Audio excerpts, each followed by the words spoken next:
The house was quiet, too quiet. The dim light from a single lamp painted long shadows across the room. Kwame sat at a small wooden desk, his shoulders heavy as though the walls themselves were pressing down on him. His fingers shook as he held the pen, the paper before him already stained with smudges where his restless hand had hovered too long. He drew in a shaky breath and began to write, each word pressing down like a confession, each stroke of the pen like a cry he had swallowed for too many years. "This isn't marriage," he wrote, his chest tightening as the words spilled out. "This is a cage, and I am out of that cage for good." His eyes blurred with unshed tears, but he didn't stop. The ink flowed, his pain pouring into sentences he never had the courage to speak aloud. For years he had smiled when he wanted to scream, stayed silent when he wanted to leave, and bowed his head when his spirit wanted to rise. But tonight, in this silence, he was free enough to let the truth bleed onto the page. His hand trembled, yet with every line, his heart grew lighter. The letter became more than ink on paper. It became his release. When he finally stopped writing, his breath came fast like he had run a long, unseen race. He folded the paper slowly, carefully, as though it were a fragile piece of his soul. Placing it gently on the table, he sat back and stared at it, his chest rising and falling. The letter lay there, simple but powerful, a declaration of the life he refused to endure any longer. He stared at the door, the shadows around it whispering of escape, of a sunrise that could belong to him alone. For a moment, his heart battled with doubt. What if he failed? What if the world outside was harsher than this cage? But then the weight of years pressed against him again, reminding him of the truth. Silence was killing him more than fear ever could. His jaw tightened. His eyes stayed fixed on the door. Somewhere beyond it, freedom waited. Amala moved through the house like a queen walking her palace. To the outside world, she was the picture of elegance.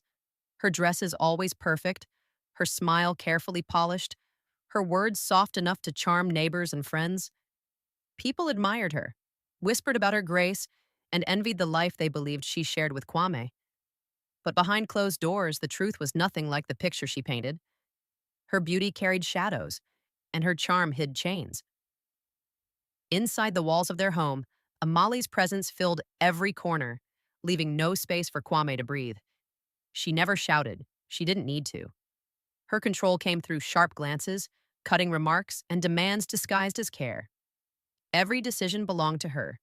The way Kwame dressed, the people he spoke to, the places he went, even the words he was allowed to say. If he hesitated, her eyes reminded him of the price of disobedience. Ridicule, humiliation, and the cold silence she wielded like a weapon. Their home, though beautiful, felt like a prison where Kwame's dreams were locked away, and Amali held the keys. Amali treated him less like a husband and more like an accessory to her image. At gatherings, she held his arm not out of love but to prove she owned him. To society, they looked flawless. A couple others aspired to be, but Kwame knew the truth of those long nights where he sat in silence while she reminded him of his shortcomings. Love had been replaced by rules, affection by fear, and laughter by empty echoes. Amali's obsession wasn't with Kwame. It was with appearances. She cared more about what neighbors thought than how he felt. Her heart seemed to beat only for the judgment of others, and Kwame was her shield against their criticism. The marriage, once filled with promises, had turned into a performance, and Kwame was nothing but a reluctant actor in her show. Every smile she gave in public felt like a chain around his neck. Every compliment she received built walls higher around him. Behind those walls, Kwame's soul withered quietly, unseen and unheard until even silence felt heavy. There was a time when Kwame's eyes lit up at the sight of Amale. In the early days, their love was a song that played endlessly in their hearts. They would walk hand in hand through the bustling streets of Accra, laughing at small jokes only they understood. They dreamed together of a future filled with children, of a house that echoed with music, of a life built on trust and partnership. In those moments, the world felt light, and everything seemed possible. Kwame believed he had found not just a wife, but a friend, a partner, and a safe place for his soul. He remembered the nights they stayed awake talking, making promises under the stars. She would rest her head on his shoulder, and he would whisper that he would love her until the end of time. She would smile and say she believed in him, believed in his dreams of painting, of music, of a life led by passion. Those memories lingered like sweet perfumes from the past, haunting him even as the present grew darker. But somewhere along the way, the laughter began to fade. The same words of encouragement that once lifted him turned into criticism that crushed him. Promises became accusations. Trust became suspicion. Amale's eyes, once filled with tenderness, grew sharp with jealousy, always questioning where he was, who he spoke to, what he dreamed about. Kwame's passions, the guitar, the sketches, the plans for a studio, were dismissed as childish. What had once drawn them together now became the very things used to belittle him. Their home, once warm with affection, became filled with unspoken resentments. Every argument left behind invisible scars, every silence a wall between them. Kwame found himself retreating more and more into his own thoughts, clinging to the fading images of who they once were. He looked at Amale sometimes and wondered where the woman he fell in love with had gone. The love story that began with light had twisted into shadows, and the dreams that once gave him wings now held him down like heavy chains. Word count 365. To everyone outside their walls, Amale was the shining star of the neighborhood. She carried herself with pride, her voice always cheerful as she spoke about her perfect marriage. At gatherings, she would stand close to Kwame, her hand looped through his arm as though he were a prized possession she needed to display. She would laugh loudly, telling stories of their supposed happiness, painting a picture of unity and love that was far from the truth. Neighbors would nod with admiration, whispering to each other about how lucky Kwame was to have such a wife, and how blessed Amale was to have such a husband. But those same whispers never reached the truth, hiding in the silence of their home. At parties, Amale would proudly introduce Kwame as if he were a medal she had earned. She would compliment his job, his looks, his manners, always making sure people believed she had built the perfect life. Guests would smile, clapping him on the back, praising them as a couple others should imitate. But behind his forced smile, Kwame's heart screamed. He stood quietly by her side, nodding at her words, never daring to correct the lies. His eyes betrayed him, though, empty and tired, longing for someone to see through the mask she forced him to wear. Amali thrived on this performance. The admiration from friends, the envy of neighbors, it was her fuel.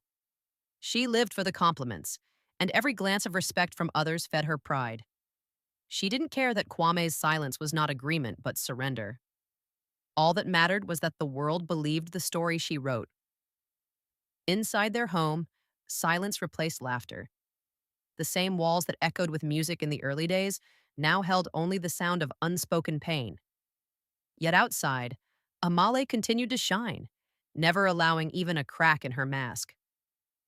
Kwame's suffering became invisible, hidden behind her smile, concealed beneath the weight of her pride. The world saw only a picture of love, while the truth sat like a ghost in the corners of their house, unseen and unheard. The night was heavy with tension. Another argument had erupted, but this time it cut deeper than before. Amale's voice rang sharp, her words slicing through Kwame's already fragile spirit.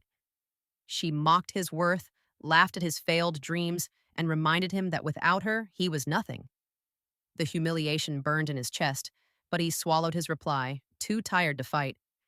Instead, he turned away and walked into the study, closing the door behind him with trembling hands. The silence inside the room wrapped around him like a blanket, but it was not comforting. It was suffocating. His eyes fell on the shelves, where dust gathered over memories of who he used to be. Old photographs lay scattered, faces frozen in time, smiling with hope he no longer recognized. His gaze moved to the corner where his guitar leaned, strings broken from years of neglect. Once it had been his escape, his joy, the instrument that carried his laughter and pain in melodies. Now it sat abandoned, as if it belonged to another life. On the desk lay sketches, faded drawings, half-finished pieces from the days he believed he could be an artist. He touched them gently, his fingers brushing over lines that once held his dreams. A lump rose in his throat as memories surged back. The nights of music, the mornings of painting, the feeling of being alive. All of it had been stolen, replaced by silence, by control, by chains he never agreed to wear. The room became a mirror of what he had lost, and the weight of it pressed against his chest until he could no longer sit still. Kwame whispered into the emptiness, his voice raw but steady. "This cage ends tonight." The words trembled in the air, but they carried power. For the first time in years, he felt something break loose inside him. It was small, fragile, but real. The beginning of freedom. His eyes hardened with resolve as he looked at the door. The time for silence was over. Tonight, he would reclaim himself. Kwame sat at the desk, the lamp casting a dim glow on the blank sheet before him. His hands shook as he picked up the pen, but his heart was steady.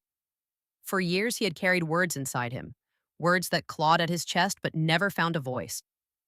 Now, finally, they poured out. The pen scratched across the page, every line a confession he had buried too long. "I have been unseen," he wrote, the ink blotting slightly as his hand trembled. "I have been silenced in a house that should have been my home. What was once love has become chains around my spirit, and I can no longer live as a prisoner." His chest rose and fell heavily as he continued, the words spilling faster, his pain flowing like water, breaking through a dam. He wrote of the joy he once felt, of the dreams he had given up, of the nights he cried alone while smiling in public. He confessed that his silence was not agreement, but surrender, that his love had been killed slowly by control, by pride, by indifference. Every sentence was both heavy and freeing. He admitted he had lost himself, but with this letter, he was choosing to find himself again. "This is not marriage." His hand pressed firmly onto the page. "This is a cage, and I am leaving that cage behind." His tears fell onto the paper, blurring some words, but he didn't stop. His spirit was speaking louder than his fear.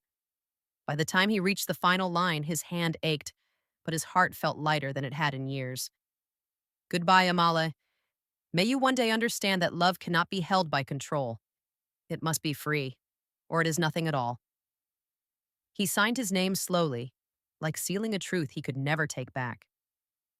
Kwame folded the paper carefully, pressing it flat with trembling fingers. It was more than a letter. It was his release, his goodbye, his declaration of freedom. His soul had finally spoken, and nothing would silence it again.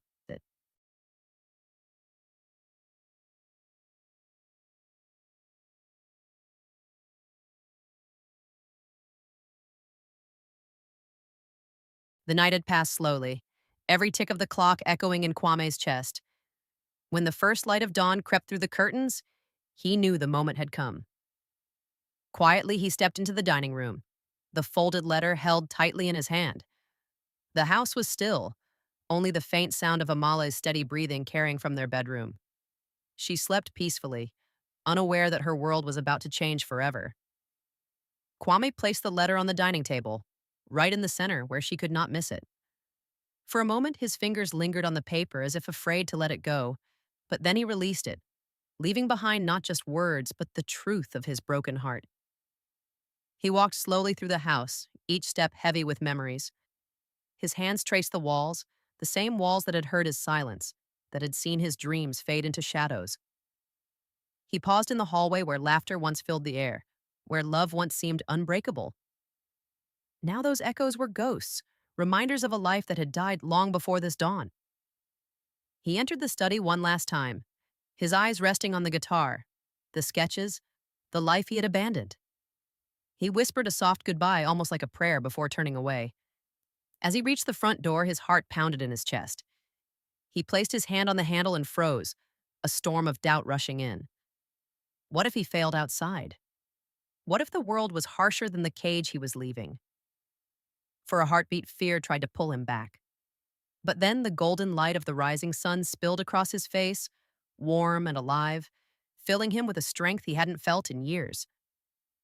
Kwame drew in a deep breath. He turned the handle, opened the door, and stood on the threshold. The air outside felt new, carrying the scent of freedom. He hesitated, the weight of his past clinging to him for one final moment. Then, with quiet resolve, he stepped forward into the light.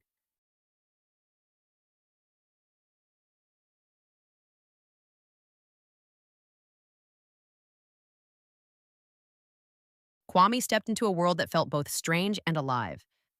The first nights were hard. He had no bed, no roof, only the stars above him and the cool earth beneath. Yet even as he lay under the open sky, he felt freer than he had ever felt within those walls. The silence of the night no longer suffocated him. It comforted him. The breeze whispered hope, and the stars looked like scattered promises, reminding him that he was still alive. He began with small jobs, the kind most people overlooked. He carried loads at the market, fixed broken chairs, helped vendors arrange their stalls. The work was simple, but with every coin he earned, a piece of his dignity returned. He no longer felt like a shadow in someone else's life. He was building his own, one humble step at a time. In quiet moments, Kwame returned to the passions he had buried. He found an old sketchbook at a roadside shop and began to draw again. His lines were shaky at first, rusty from years of neglect, but soon his hands remembered. Faces, landscapes, dreams poured out onto the paper. When he stumbled across a broken guitar, he spent nights restringing it, coaxing sound from it again. The first notes were raw, unpolished, but they were his, honest echoes of his heart. And then came laughter. Not the forced smile he wore at parties, not the polite chuckle to keep peace, but real laughter. Loud, messy, unrestrained. It surprised him the first time it burst out, but it felt good, cleansing, as though the child he once was had finally woken up. Each day he pieced himself together, not perfectly, but authentically. He was no longer the man silenced by pride and control. He was Kwame, the dreamer, the artist, the man rediscovering his own voice. His journey was not easy, but it was his. With every sunrise, he grew stronger, freer, and more alive, reclaiming the life he thought he had lost forever.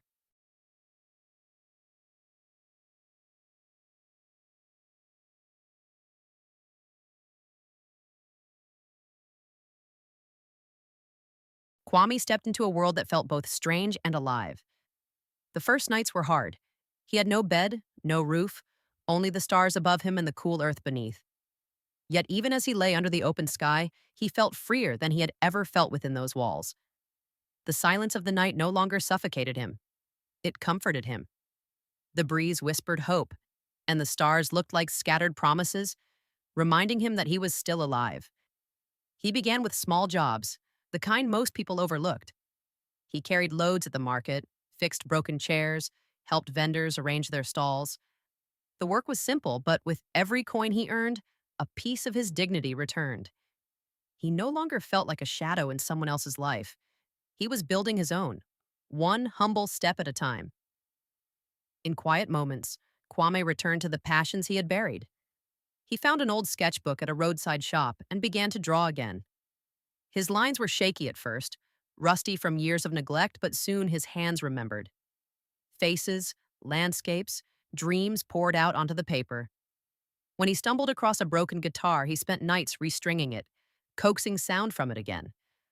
The first notes were raw, unpolished, but they were his, honest echoes of his heart. And then came laughter. Not the forced smile he wore at parties, not the polite chuckle to keep peace, but real laughter. Loud, messy, unrestrained. It surprised him the first time it burst out, but it felt good, cleansing, as though the child he once was had finally woken up. Each day he pieced himself together, not perfectly, but authentically. He was no longer the man silenced by pride and control. He was Kwame, the dreamer, the artist, the man rediscovering his own voice. His journey was not easy, but it was his. With every sunrise, he grew stronger, freer, and more alive, reclaiming the life he thought he had lost forever.